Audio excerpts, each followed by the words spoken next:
Hola Pablo, no sé si me puedes escuchar. Sí, yo te escucho bien. ¿Vos, Esteban? Sí, ahí voy a aumentar un poquito el volumen de la compu mía, pero sí, se te escucha perfecto, Pablo. Bueno, ¿qué tal? ¿Cómo estás? Bien, muchas gracias. Acá lo que pasa tengo el difuso, pero bueno, estamos con los muchachos del Instituto Rosas acá de Remedio de Escalada, acá atentos para iniciar.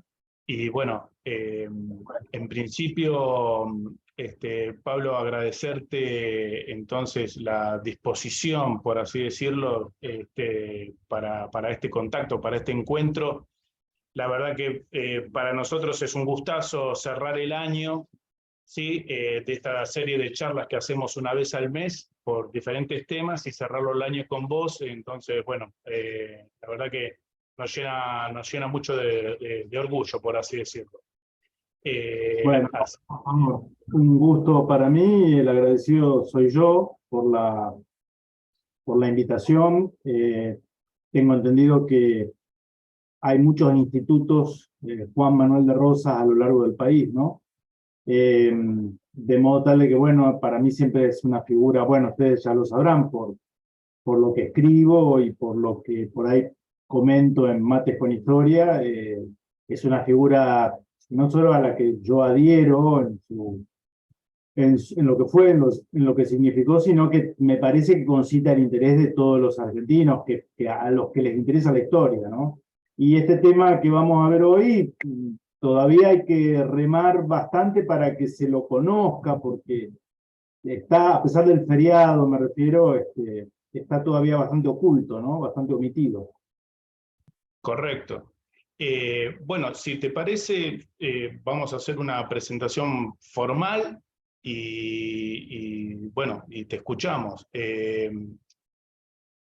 Le damos la bienvenida entonces a todos los que se van a estar conectando, los que van a estar viendo posteriormente este encuentro en el marco, reitero, de estas charlas que lleva adelante el Instituto de Investigaciones Históricas Don Juan Manuel de Rosas de Remedio Escalada, filial del Instituto Nacional. Siempre recordando la memoria de nuestro fundador y presidente, el doctor Omar Kraiker, ¿sí? Un luchador incansable de la verdad histórica. Y en este último encuentro del año, y dada la cercanía también del feriado del 20 de noviembre, por supuesto, la temática va a rondar en la cuestión de la soberanía nacional.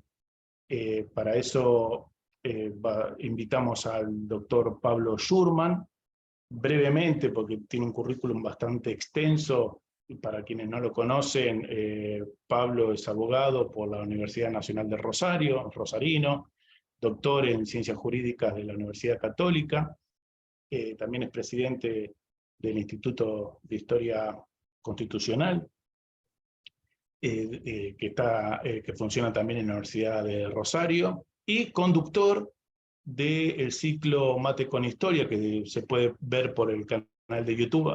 Invito también a que lo sigan, y habitualmente columnista del portal Infobae sobre el tema de historia.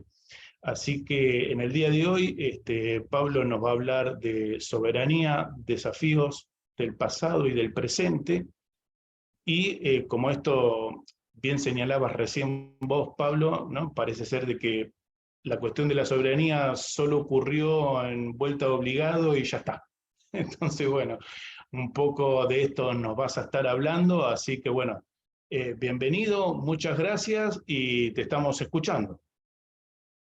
Bueno, perfecto. Nuevamente mi agradecimiento, Esteban, a vos y a toda la gente del instituto ahí en Medios de Escalada. Y bueno, parece un tema sencillo, la soberanía nacional o el combate de la vuelta obligado, aquel 20 de noviembre de 1845, pero a mí siempre me gusta, los que han visto algunos de los videos en Mates con Historia, conocen esta idea, esta frase mía. Me gusta ir a la historia para comprenderla, porque la historia es un poco la política del ayer, la política que fue, ¿no? Entonces hay que comprender cómo sucedieron los hechos. qué motivaba a los protagonistas. Entonces está bueno ese acto de erudición, de decir, bueno, quiero entender esto, ¿no? ¿Qué sucedió hace casi 200 años, o más, en fin, dependiendo del tema? Pero me parece que la historia debe llenar un cometido aún mayor, más importante, que es el entender en qué nos puede ser útil hoy. O sea, uno dirá, ¿y qué tiene que ver la batalla de Vuelta Obligado de 1845 con el hoy? ¿No? Bueno, tiene que ver. Entonces, por eso el título que sugerí, Los desafíos del pasado, tratar de entender, en una primera parte me voy a explayar en qué era lo que se jugaba en 1845 y los años subsiguientes en nuestra área geográfica. Estamos hablando básicamente del estuario del Río de la Plata y del río Paraná. Y la segunda parte, los desafíos del presente, es decir, el concepto de soberanía, de alguna manera creo que todos tenemos más o menos en claro qué significa. ¿Qué significa ser un Estado soberano, un país soberano? Bueno, uno puede decir, todos los países son más o menos interdependientes. Sí, es cierto, en un mundo globalizado, todas las economías, incluida la china, la norteamericana, la europea y la argentina, para dar un ejemplo el económico, están interrelacionados, ¿no? Están interrelacionados. Pero también es cierto que la idea de soberanía significa que en la medida de lo posible, un Estado, una nación, un pueblo, trata en ese mundo, incluso hoy del globalismo, de conservar resortes de decisión autónoma, es decir, para diagramar políticas de Estado, la política exterior, la política económica, el desarrollo de infraestructura, en fin. Se supone que la soberanía indica o presupone que esas decisiones están en manos de los argentinos. Elijamos a quién o quienes gobiernen, ¿no? Y lo contrario a la soberanía sería constatar que en realidad, más allá de quienes ocupan los cargos, las decisiones de fondo en esas áreas y en otras, se toman en otros lados. Se toman en otros lados. Entonces, la idea de soberanía la tenemos más o menos. El tema es, el problema con obligado, con la batalla de obligado, es hacer un rescate retórico, ¿no? Los actos en los que hablan los gobernantes, que está muy bien, que vayan y lleven la corona de laureles, en fin, se entone el himno, haya un desfile, está perfecto. Pero cuidado con creer que eso es solo reivindicar una gesta allá lejos y hace tiempo, y que no tiene conexión con lo que nos pasa hoy, ¿no? Entonces, hecha esta introducción, esta aclaración, vamos a tratar de entender. Primera cuestión que a muchos les llama la atención. Bueno, celebramos el Día de la Soberanía, un día que conmemoramos una derrota militar. ¿Cómo es eso? ¿Cómo celebramos la soberanía? Se supone que un país celebra la soberanía nacional el día que obtuvo una victoria militar, no una derrota. Bueno, es cierto, el 20 de noviembre, no me voy a extender acá en lo que fue el hecho bélico, pero digamos, viene una armada anglo-francesa, es decir, de buques, naves inglesas y francesas, son como 100 navíos, ubiquémonos en la época, ¿no? Barcos a vela, algunos barcos a vapor, los primeros barcos a vapor. El grueso de esa armada son barcos mercantes, son barcos civiles, no están armados, son barcos mercantes que llevan mercaderías, ¿no? Pero que son escoltados por una veintena de barcos de guerra. Hay una veintena, 15, 20 naves de guerra, francesas e inglesas. Ahora vamos a ver qué hacía esa armada ahí, ¿no? Ese convoy, esa ese convoy, bien digo, de naves mercantes escoltadas por naves de guerra.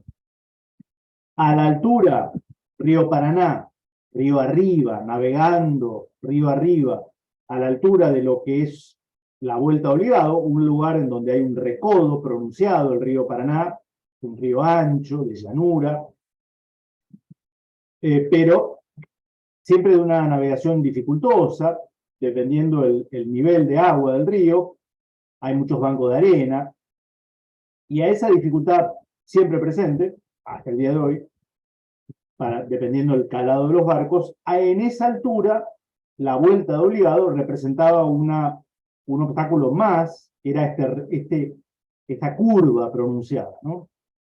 Imaginémonos lo que era para remontar el río ya con barcos a vela, ¿no? Y consciente, el gobierno argentino, presidido por Juan Manuel de Rosas, gobernador de Buenos Aires, pero encargado de las relaciones exteriores de toda la Confederación, es decir, de todas las otras provincias, dispone hostilizar, agredir, atacar, en todo lugar, en todo paraje que desde la costa bonaerense, en ese caso, santafesina, más arriba, se pudiera hacer, ¿no? Una suerte de guerra de desgaste, si se me permiten, no soy militar, pero entendemos, ¿no? ¿Por qué? Bueno, porque era imposible, la Argentina no tenía una armada tal con la cual hacer frente a nivel de combate naval, ¿no? Entonces lo que había que hacer era hostilizar.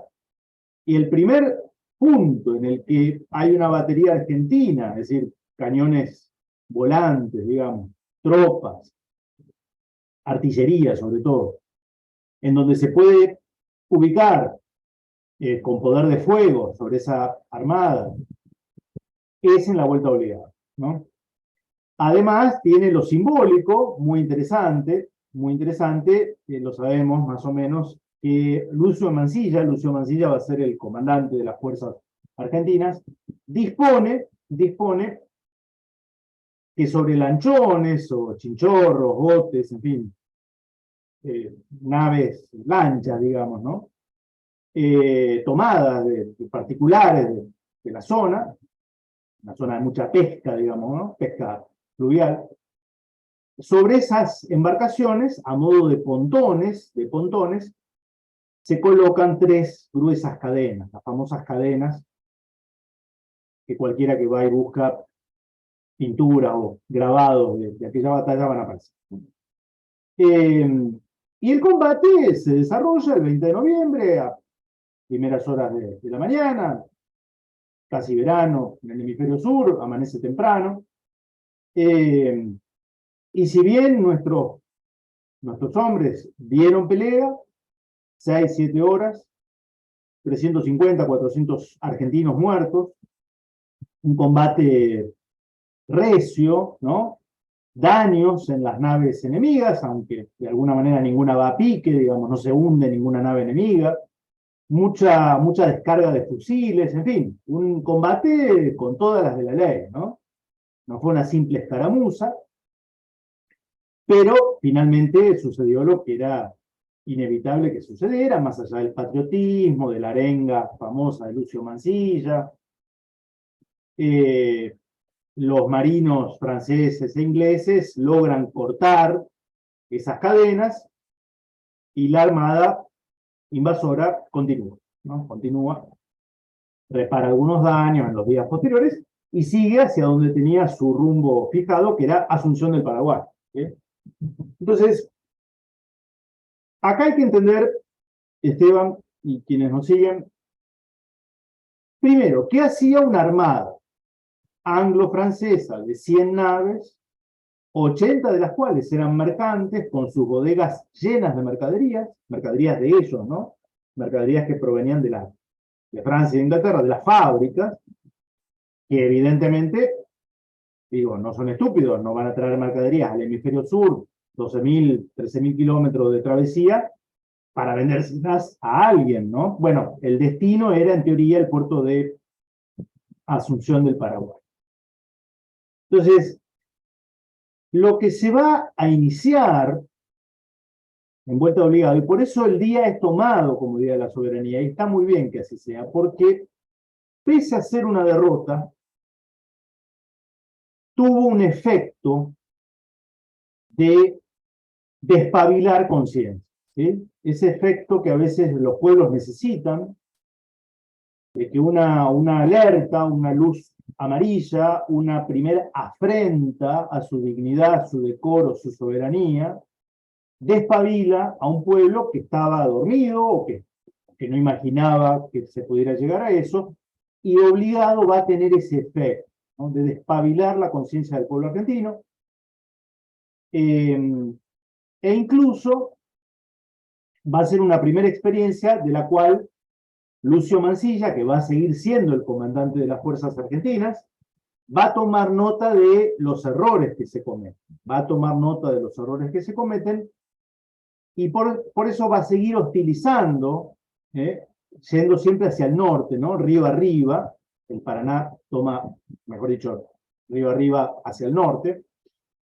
Entonces, ya en provincia de Santa Fe, se lo sigue hostilizando, pero no se impide que ese convoy de naves llegue hasta Asunción del Paraguay, donde pasan el verano, 1845-1846, pero claro, en algún momento esa fenomenal armada tiene que volver, ¿no? Imagínense los costos operativos, la atención que había que dar a esa tropa en los barcos, ¿no? O sea, es un costo operativo importante, y en algún momento tiene que volver río abajo, pasar por los mismos lugares, hasta alcanzar la desembocadura en el Río de la Plata, y luego, bueno, ir, si se podía, volver a Inglaterra y a Francia. Entonces, lo que sucede durante 5 años es lo que nosotros deberíamos ya familiarizarnos con el término de la Guerra del Paraná. La Guerra del Paraná. Porque va a tener al río Paraná como escenario bélico.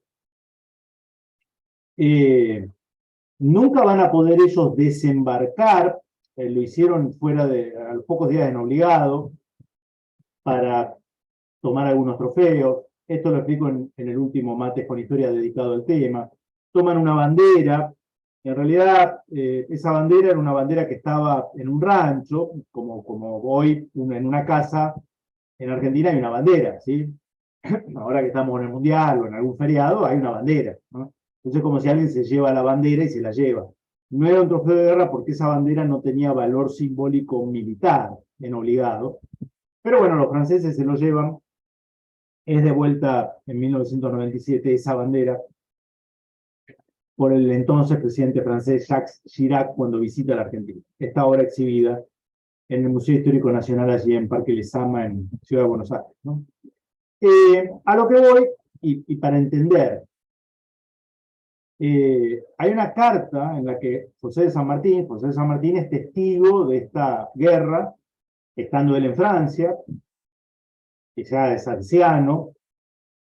Por supuesto, tiene todo el prestigio encima de haber sido el militar de la independencia, en fin, un gran estratega militar, por otro lado, muy respetado en Europa, ¿no?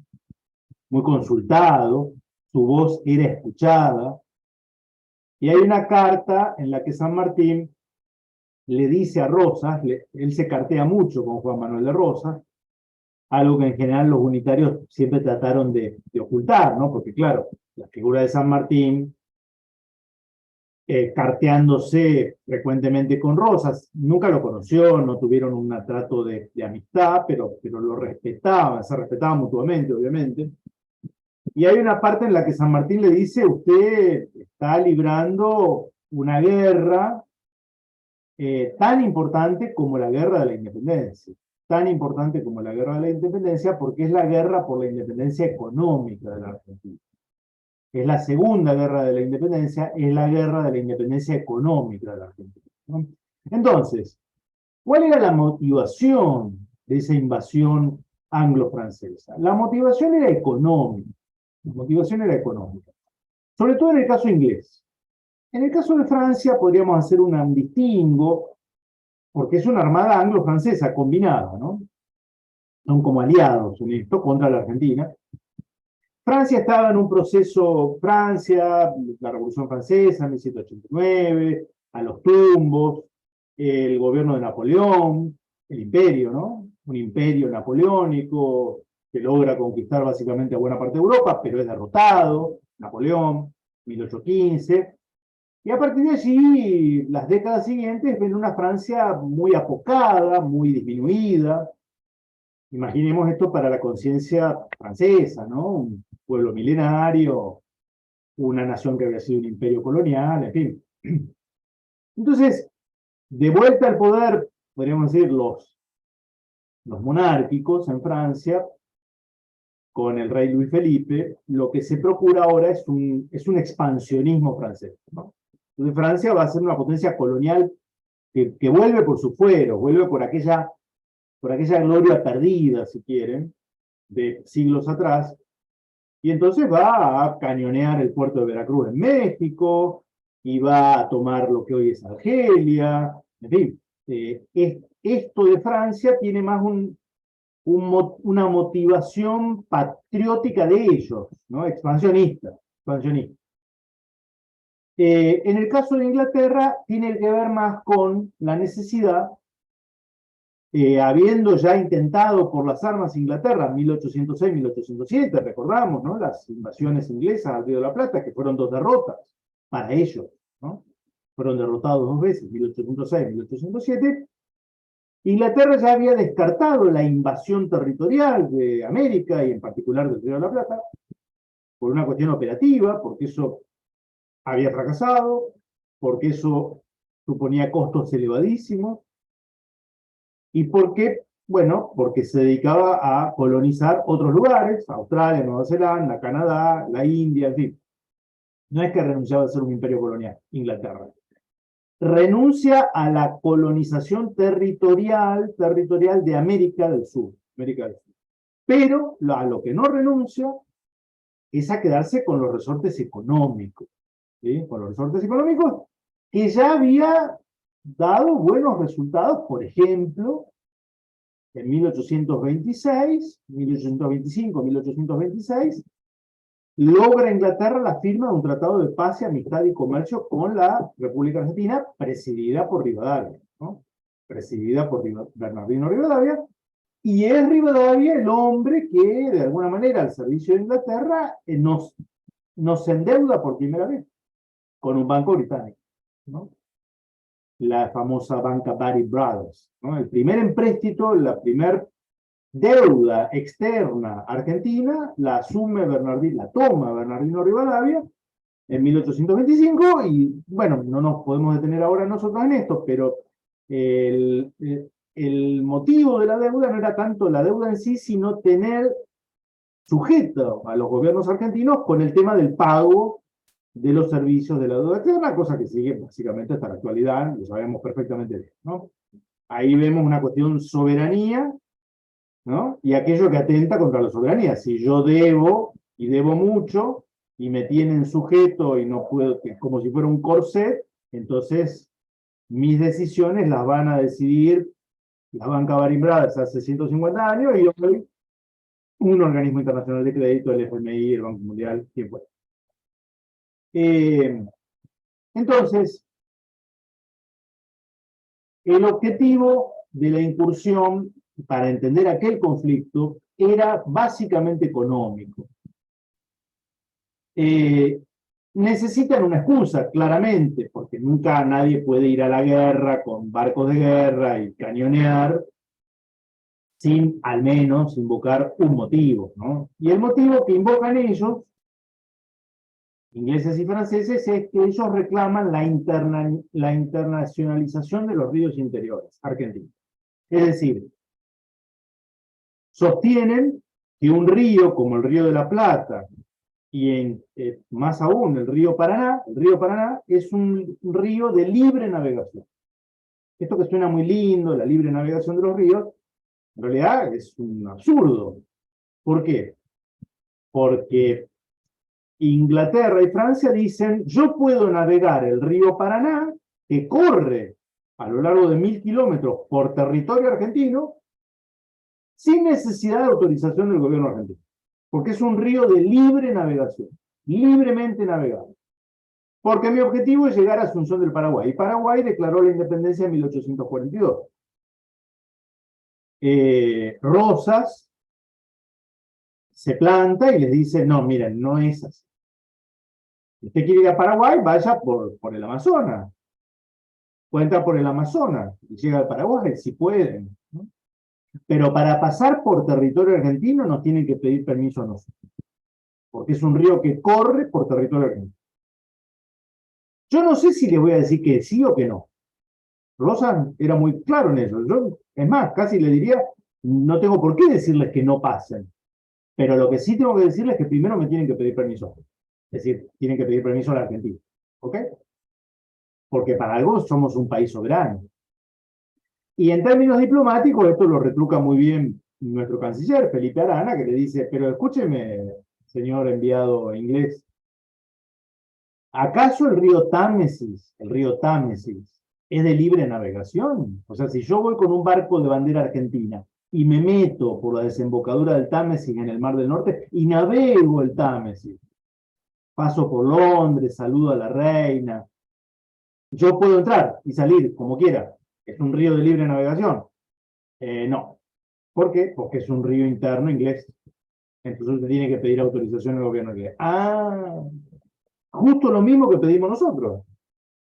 El mismo planteo que hacemos nosotros. Y con Francia lo mismo. El río Sena, el río Ródano, el río Loira, son de libre navegación. Yo puedo ir con un barco de bandera argentina y navegarlo hasta llegar a París, sin pedir autorización a ninguna autoridad francesa.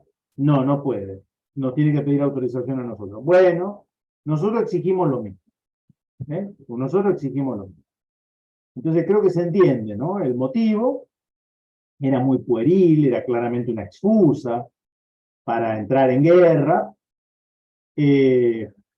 Y para cerrar esta primera parte, Esteban, quienes nos escuchan, lo que también es importante cuando rememoramos la vuelta obligado es saber cómo siguió. Porque es cierto, lo decíamos, es una derrota militar. La flota anglo-francesa corta las cadenas, pasa y sigue. 350, 400 argentinos muertos en esa jornada. También hubo bajas en el enemigo, ¿no? Pero no tan cuantiosas. Bueno, pero esa guerra sigue 5 años. Sigue 5 años. Y al año siguiente, yo les había dicho, esa flota llega hasta Asunción, pasa el verano en Asunción, 2 meses al menos, y empieza y debe empezar su mismo itinerario río abajo, es decir, vuelve a pasar por los mismos lugares por los que había pasado, y ahí es donde se llevan una gran sorpresa, porque Lucio Mansilla sabía que las naves iban a volver a pasar. Entonces, habiendo tomado nota de cuáles fueron los errores tácticos, militares, operativos, logísticos, en Obligado, Lucio Mansilla demuestra estar mejor preparado. Y los combates van a ser varios, pero el más conocido, o no tan conocido, pero hay que difundirlo, va a ser el combate de la batalla de Punta Quebracho. Punta Quebracho era un paraje en donde hoy está un municipio que se llama Puerto General San Martín, a unos 40 kilómetros al norte de mi ciudad, de Rosario, 40 kilómetros al norte, pasando San Lorenzo. 4 de junio de 1846, esa armada imponente, ¿no? De 90 barcos, 100 barcos, vuelve a aparecer con intención ahora de pasar y llegar a la desembocadura en el Río de la Plata. Y Lucio Mansilla establece las baterías argentinas en ese paraje, Punta del Quebracho, y va a ser una fenomenal paliza a la flota anglo-francesa. Nuestros artilleros van a mandar a pique a varios buques, van a hundir varios buques de guerra, 5 o 6, y varios buques mercantes. Varios buques mercantes, fue una paliza, no hubo una sola baja argentina, no hubo un solo soldado argentino muerto, y hubo como 100 marineros ingleses y franceses fallecidos, y muchos heridos. ¿Por qué? Estas son las cuestiones que tiene la historia, hay que conocerla y es lindo conocerlo. Para cualquiera que vaya, digamos, que navegue por el río Paraná, se va a dar cuenta que el río Paraná, lo dije, es un río de llanura, es un río ancho, ¿no? 1 kilómetro de ancho, pero engañoso, porque en ese kilómetro de ancho hay muchos bancos de arena. Entonces los barcos de cierto calado no pueden navegar por cualquier parte del río, tienen que seguir de alguna manera el canal natural de la navegación, o sea, la parte más profunda, ¿no? La parte más profunda con mayor calado. Que pueden ser entre 6 y 12 metros de calado, ¿no? Dependiendo de la zona. En la misma corriente del agua se encarga de, digamos, de dragar, ¿no? Naturalmente, y permitir que por ese canal natural naveguen los barcos de mayor calado. Otra característica que tiene el río Paraná, es un río de llanura, pero dependiendo del lugar, a un lado, una de las riberas es inundable, son islas bajas. Inundable cuando el río crece, el río puede llegar a crecer 3, 4 metros, ¿no? Entonces, esa zona, ese costado, queda inundado.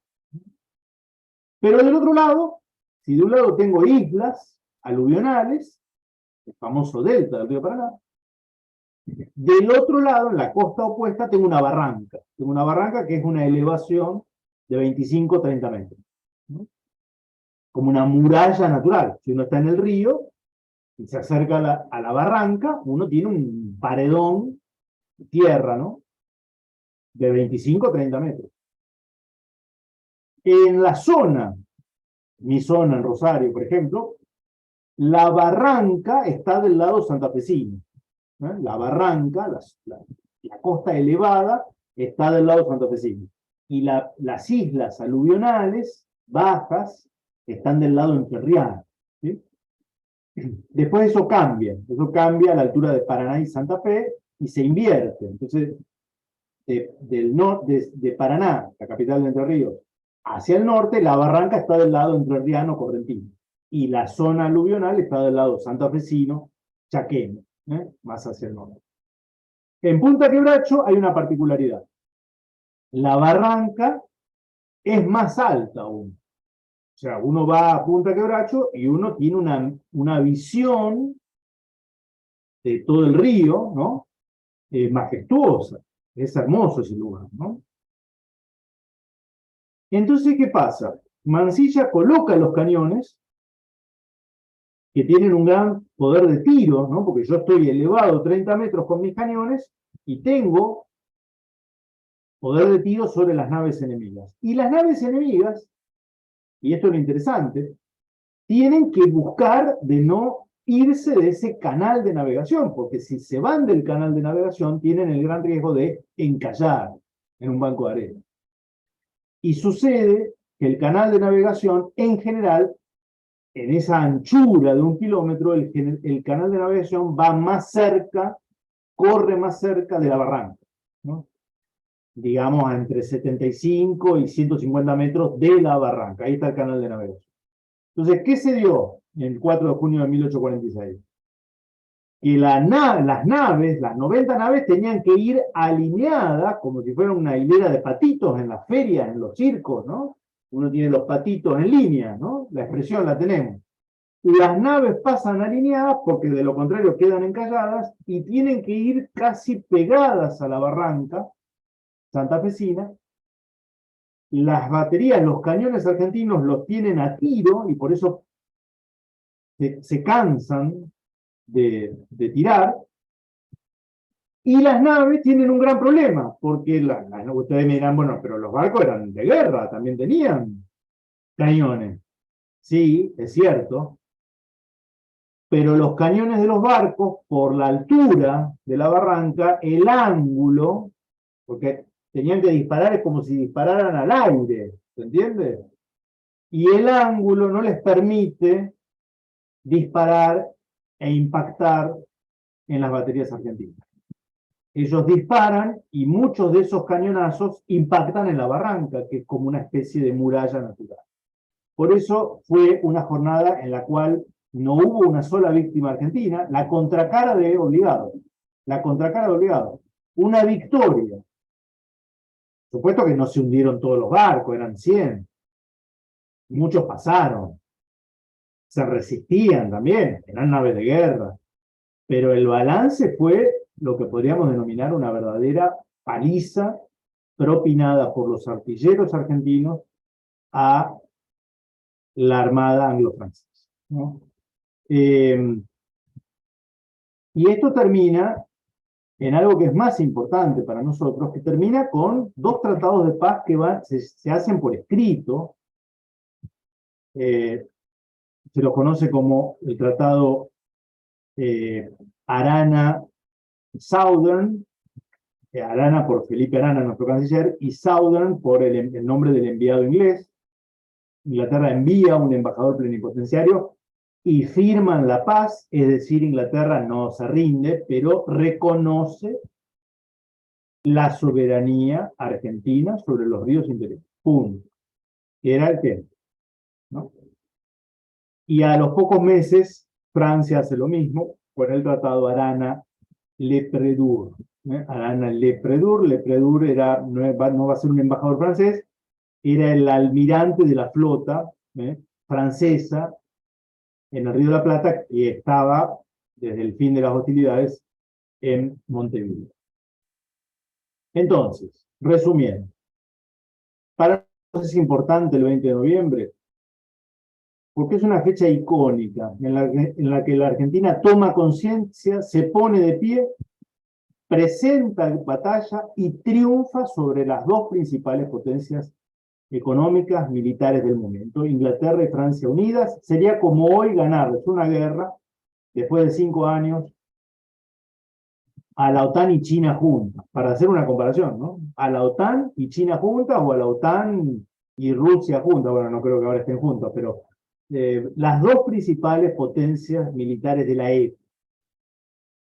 Y esto es algo que tenemos que tener en cuenta. ¿Por qué? Primero, porque no son muchos los países, los pueblos en el mundo que han logrado eso. Primer elemento. Esto es como ser, no sé, 7 veces campeón de la Copa del Mundo. No todos lo logran, ¿no? Y seguro que estaríamos conscientes de esto. Che, mirá que yo 7 veces campeón. Bueno, en otro plano, nosotros conseguimos esto. Está en los libros, el que lo quiere investigar, lo investiga. Ahí está. Desde el punto de vista de Inglaterra y de Francia, esto no siempre ocurre en la historia. Es decir, que un pueblo allá, en el medio de la nada, se plante y nos saque carpiendo, y no están habituados. No están habituados, no están acostumbrados. La segunda enseñanza. Si nosotros fuimos capaces de eso, entonces significa que somos capaces de otras cosas. No hay algo genético que nos impida tomar vuelo como país. Si fuimos capaces de eso, en situaciones rudimentarias, con una guerra civil que teníamos en ese momento, entonces significa que estamos para grandes cosas. No somos otros pueblos que por ahí no pueden exhibir lo que nosotros sí podemos exhibir, ¿eh? Nuestra historia es para exhibir cosas. Fechas gloriosas, fechas trágicas, sí. Pero tenemos una historia que daría para 10 películas. Yo no sé cómo el cine argentino, hay un Instituto Nacional de Cine, yo no sé cómo no se hacen 3, 4 películas, porque esto que acabo de resumir en media hora da para 10 películas. Da para 10 películas, ¿no? Pero yo les decía en la introducción, y como para ir cerrando, yo creo que no sería leal con ustedes si nos quedáramos, ya con esto estaría una linda evocación de la historia. Una linda evocación de lo histórico, esto ocurrió, esto pasó, esto hay que saberlo, esto levanta el ánimo de un pueblo cuando se lo sabe, pero yo, por eso el título, hay desafíos presentes a la soberanía. Y yo me temo que hoy ya la soberanía sigue estando en riesgo, sigue estando amenazada, pero ya no por una flota que navega el Paraná. Ya no hay barcos con banderas inglesas, francesas o chinas, si fuera, que naveguen y estén a los cañonazos. Ojo, nunca hay que descartarlo, pero hoy por hoy la Argentina tiene un desafío que, como es más disimulado, entonces muchos no lo ven como un desafío, ¿no? Y hoy esas naves, Esteban y quienes nos ven, se llaman ONG. ¿No? Doy un ejemplo, un par de ejemplos. Las ONG, famosas ONGs, organizaciones no gubernamentales, bueno, hay de todo, claro, por supuesto, hay ONG para lo que les guste, ¿no? Pero hay algunas ONG que son muy particulares, que se arrogan una interferencia en la decisión de cuestiones vinculadas a nuestra política, se arrogan una interferencia, se arrogan, se autoatribuyen una intervención en políticas de salud pública, en políticas territoriales, en políticas culturales, en fin. Y cuando uno analiza esas ONG se da cuenta que son ONGs que, primero, no son ONGs porque tienen financiamiento estatal o paraestatal, ¿sí? Tienen financiamiento estatal o paraestatal, y además son ONGs que en realidad son filiales locales de ONGs que tienen su sede central en el hemisferio norte. Entonces ahí la cosa ya se pone confusa, ¿no?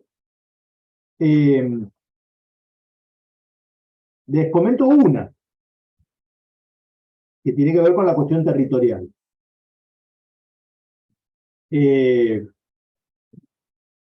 Nación Mapuche, o Red Internacional Mapuche, en fin. Otro día, si quieren, hablamos de la cuestión indigenista, en fin. Pero simplemente les digo esto. Sabemos, cualquier argentino que sigue, lee los diarios o que vive en el sur, sabe que está el conflicto mapuche. ¿Ok? Comillas, conflicto mapuche. En realidad, el conflicto mapuche, si uno lee las noticias, se da cuenta de que los descendientes de los mapuches, en realidad los araucanos, por hablar con más precisión, viven en la zona cordillerana, en la zona de la meseta patagónica, integrado a las comunidades y con los mismos problemas que cualquier argentino, sea descendiente de criollos, de españoles o un recién llegado hijo de italiano. ¿Ok? La ONG como arma política es lo que creo que constituye hoy un desafío a nuestra soberanía, ¿no?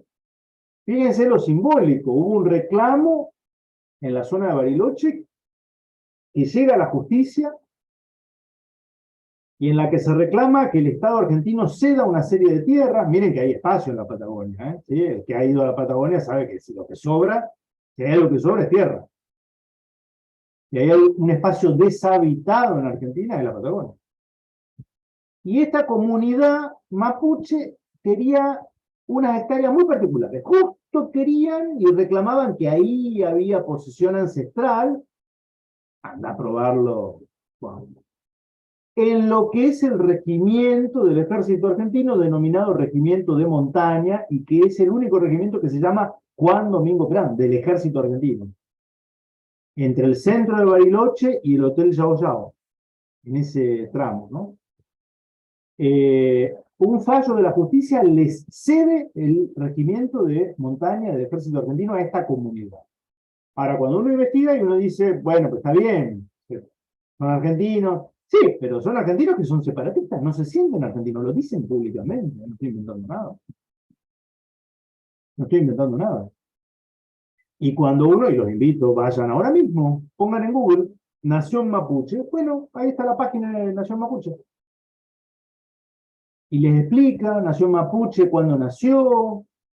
Nación Mapuche, como ONG internacional, tiene sede en la ciudad de Bristol, Inglaterra. Tiene sede en la ciudad de Bristol, Reino Unido de Gran Bretaña.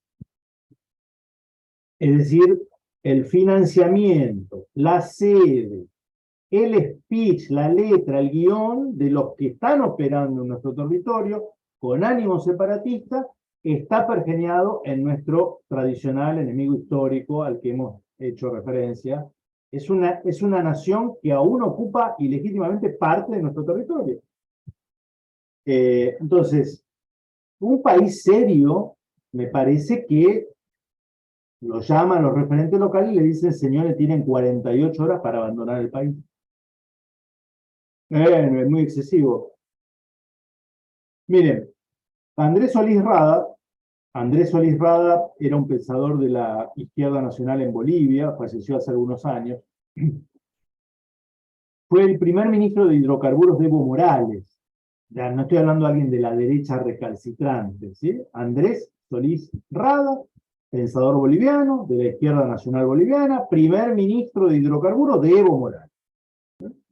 Tiene un artículo muy interesante, búsquenlo, es muy bueno. Modelos civilizatorios en pugna, Andrés Solís Rada, y él al comentar esto, se pregunta, creo que con toda lógica, ¿no? Como cuando mencionábamos esto de la libre navegación de los ríos, que se nos exigía a nosotros, pero no hacían ellos, ¿no? Andrés Solís Rada se pregunta, ¿cómo reaccionaría Inglaterra? ¿Cómo reaccionaría Inglaterra si hubiera una ONG que fomentara el separatismo galés? Voy a poner un ejemplo, ¿sí? El separatismo galés, ¿sí? Gales. Gales es parte del Reino Unido, ¿no? Una ONG que fomentara el separatismo galés, y el conflicto galés, la cultura galesa, que los ingleses siempre nos dominaron, que nosotros no tenemos nada que ver con ellos, pero si esa ONG tuviera sede en Buenos Aires y fuera financiada por el gobierno argentino, ¿cómo reaccionaría Inglaterra? Ya sabemos cómo reaccionaría, ¿no? Nos llaman a los muchachos, chicos, a ver, déjense de ese quilombo, ¿sí? Pero tienen 48 horas para irse del país. Si no, a la Torre de Londres. Es así, Inglaterra actúa así. Inglaterra ni dejaría que hubiera dos ñatos con una pancarta reclamando separatismo galés. Bueno, nosotros somos permeables por donde lo quieran ver, ¿no? Entonces, ¿usted está en contra de los pueblos nativos? No, no, yo estoy a favor. Lo que sí no nos comamos el amague con una reivindicación que puede ser legítima, ¿eh? Habrá que ver cada caso puntual, pero en la cual hay una ONG que no tiene nada que ver y que lo que menos busca es el bienestar de los descendientes de los mapuches. Eso es un... Pero esto es más viejo que la historia de las relaciones internacionales, no estoy inventando nada, ¿no? Una máscara, una pantalla que concite la adhesión de cierta opinión pública distraída, muy capitalina, muy cosmopolita, muy intelectualizada, que entra por el aro, ¿no? Y no ve la maniobra, que es bastante obvia, por otro lado, ¿no? No es que uno tenga un amigo en los servicios de inteligencia británicos que me pasaron la data, es ir a Internet. Es ir a Internet, ¿no? Entonces, para cerrar, me parece que entonces hay que tener presente que el concepto de soberanía sigue hoy, en el 2022, en el siglo XXI, tan vigente como en el siglo XIX. Y que significa que los resortes estratégicos en la toma de decisiones de un pueblo deben obedecer a quienes lideren ese gobierno o gobiernen ese pueblo, pero que respondan a los intereses mayoritarios de ese pueblo. No pueden estar al servicio de agendas pergeñadas fuera de ese pueblo, ¿no? Sea en la City de Londres en el siglo XIX, sea en un organismo internacional hoy, o donde fuere. ¿no? Entonces, ir a la historia nos sirve primero para entender que no tenemos nada de qué avergonzarnos y mucho de qué enorgullecernos. Mucho. Segundo, una deuda de honor para rendir homenaje a aquellos artilleros, a aquellos marinos nuestros, gauchos, que dieron su vida por ello. No nos podemos olvidar de ello. Y tercero, entender que hoy ya no son los barcos a vela o los barcos a vapor que naveguen río arriba del Paraná o vengan por donde vengan, sino que quizá esas naves han trocado, han adquirido otro ropaje y hoy son las ONG. Algunas de ellas.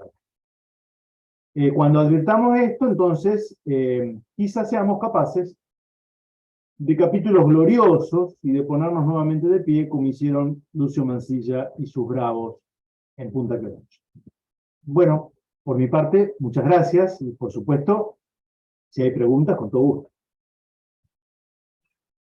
Muchas gracias, Pablo, por tu clara exposición del tema. Y bueno, acá surgen algunas cuestiones, por supuesto que compartimos toda la exposición, ahí un poco lo que vos mencionabas de las ONG y de esta cuestión de pseudos mapuches, casualmente la estamos viendo también, cómo se plantan en su reclamo causalmente en la zona de Vaca Muerta, ¿no? Por ejemplo, que no es casualidad, ¿no?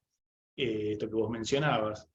Y quizás nos surge esta pregunta, aprovechándote tus conocimientos también, o tu área de especialización del derecho, si quizás Argentina, un poco en los sucesivos gobiernos, no ha renunciado a ese concepto de soberanía, no solamente por ejemplo, esto que vos mencionabas de cederle terreno de la Escuela Militar de Montaña, Teniente General Don Juan Domingo Perón, parece, ¿no?, que fuera a propósito. Pero digo, si no ha renunciado, ¿no?, estos sucesivos gobiernos a ese concepto de soberanía, y también te traslado quizás esta apreciación a algo que estás viviendo vos por estar ahí en Rosario, que también toda la cuestión de la hidrovía, ¿no?, que está ahí en pugna, que no se sabe si, en qué manos va a terminar todo eso, ¿no? Un poco la inquietud que tenemos acá. Sí, mirá, creo que la respuesta es afirmativa en un alto porcentaje, Esteban. Es decir, lamentablemente nuestra clase llamada dirigente, digamos, o por prejuicio ideológico, ¿no? Por ejemplo, esta cuestión del indigenismo, vos viste que lo hablás en determinados ámbitos y hay un preconcepto ideológico que arranca con España, que España hizo un genocidio, entonces hay una carga de culpa, ¿no? Entonces hay que ceder ante cualquier reivindicación que se haga en nombre del indigenismo. No importa, es como que a lo que acabo de decir, por ejemplo, hacen oídos sordos y dicen, no, bueno, pero no importa, ellos tienen razón, bueno, o sea, es una cesión absoluta. Y a mí lo que me llamó la atención, porque, mira, les cuento una anécdota. En enero pasado, en enero de este año, nos fuimos con mi familia de viaje al sur, ¿no?, en auto. Entonces, viajábamos por la conocidísima Ruta 40, íbamos desde Villa de la Angostura hasta Esquel, y a la altura del Bolsón, como sabemos, el típico corte, ¿no? Ruta 40, plena temporada turística, esto imagínense, todo colapsado. A la media hora se empieza a mover la fila, digamos, en ambos sentidos. Pero lo interesante es que mientras estábamos en esa situación, sintonizábamos una radio, una FM del Bolsón, ¿no? Y justo en el programa, era un programa en vivo, y estaban hablando de la cuestión, estaban hablando del corte, ¿no? Y yo, bueno, digo lo que escuchábamos, no solo los conductores del programa, sino que habilitaban los mensajes, la gente llamaba, gente del Bolsón, ¿no? Estaban, pero totalmente en contra. O sea, ¿cómo puede ser? Estamos hartos. Pero también hubo algunos mensajes que decían, ¿dónde están los políticos? ¿No? ¿Dónde están los políticos? Y yo pensaba, ¿no? Pasamos por el corte, les garantizo que esto fue así, eran 10 criaturas de no más de 10 años, 10 criaturas, de 10, 11, a lo sumo 12 años, encapuchadas, 10 chicos, ¿sí? Y 2 mujeres. Ese era el contingente mapuche. Una farsa, una farsa. Obvio. Muy evidente. Yo lo que pensaba era lo siguiente, vieron que los políticos se caracterizan por algo, los políticos quieren votos, ¿no? El político que uno conoce quiere votos, quiere caer bien, quiere sintonizar con una mayoría que lo vote en las próximas elecciones. En esta cuestión se escapan, no están, desaparecen. Puede haber excepciones, por supuesto. En general se escapan y uno dice, ¿por qué? Porque claramente el político que levanta esta bandera vota el 90% de la gente. Entonces significa que están en otro juego. Están en otro enchufe. Obedecen a otra agenda. Ellos son parte del problema, no de la solución. Y en esto creo que no hay distingos demasiado entre los dos grandes colores políticos, ¿no? Más o menos son lo mismo. ¿Puede haber candidatos locales en esos lugares que la tengan clara? Sí, por supuesto, seguro, seguro. Ojalá sean elegidos, ¿no? Pero sí, a nuestra dirigencia le falta un gran sentido de patriotismo. Como dice Marcelo Bulo, mi amigo y coterráneo de acá de Rosario, nos sobran recursos, nos falta patriotismo. Nos sobran recursos, nos falta patriotismo. A nuestros políticos y también a nosotros, que cada 2 años tenemos un arma importante que es el voto.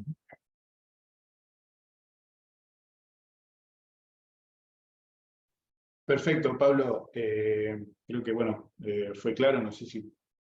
Sí, sí. Hace unos 4 años atrás se hablaba de regionalizar el país. Está todo vinculado con lo que acaba de decir, de las ONG y los mapuches. Acá Ciro nos pregunta, o te consulta, hace esta apreciación, que él dice más o menos alrededor de hace unos 4 años hablaban de regionalizar el país. No sé Sí. si estás al tanto de esa. Y hay una articulación entonces, vos decís, hay una promoción de este tipo de organizaciones internacionales. O sea, me surge a mí, ya que lo trae Ciro acá a la mesa, esa idea de los mendocinos también de separarse, ¿no? Empieza a haber todo un rum que satelita sobre esta cuestión casi separatista que empieza a ver por todos lados. Yo creo que tienen que ver, muy buena la pregunta, porque no es solo lo de los pseudo mapuches, digo pseudo mapuches, insisto con esto, porque yo creo que, es más, el año pasado hubo un episodio para esta época más o menos, salió en Infobae, creo, que había una fiesta de doma, de jineteada, en el Bolsón, y ahí, yo estuve ahí. Si ustedes quieren encontrar descendientes de mapuche, seguramente van a ser gauchos de las estancias y establecimientos rurales de la zona, ¿no?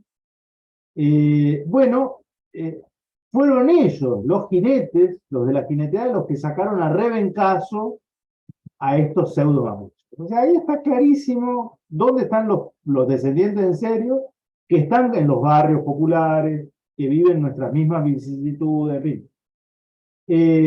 Y lo de la regionalización hay que estar atento a esto, porque para mí son prueba y ensayo, ¿no? Prueba y error, tiran algo, lo de Mendoza, ¿no? Uno dice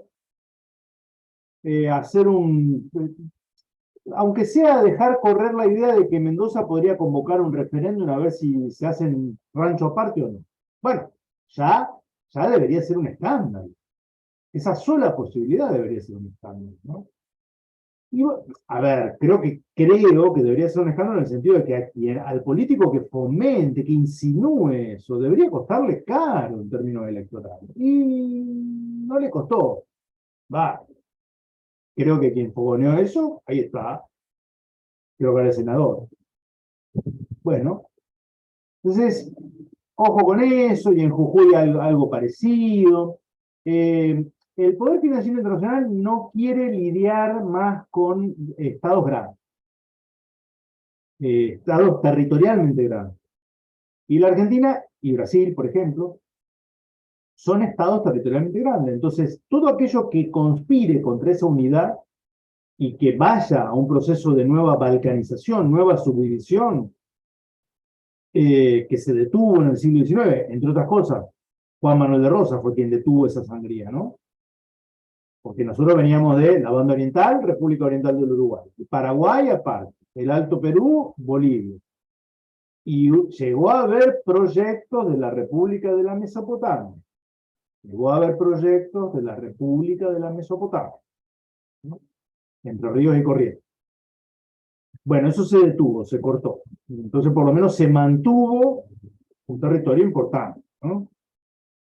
Pero siempre están ahí tratando de, bueno, la Patagonia para el otro lado, y la cordillera para el otro lado, y va de, digamos, de la Argentina, debería quedar solamente con el nombre, la llanura pampeana, bonaerense y el sur de Santa Fe. Bueno, esto no es ser catastrófico en el análisis, está documentado, y me parece que apliquemos el sentido común, el sentido lógico. ¿Qué pasaría si, no sé, en un país, Estados Unidos, hubiera un grupo secesionista? Y yo creo que no lo dejan tomar fuerza. ¿Qué quieren que le diga? Porque tienen una conciencia de unidad territorial, de unidad nacional, tienen sus problemas, por supuesto, pero en esto no nos joden con esta cuestión. Y nosotros estamos ahí jugando con fuego, jugando con fuego.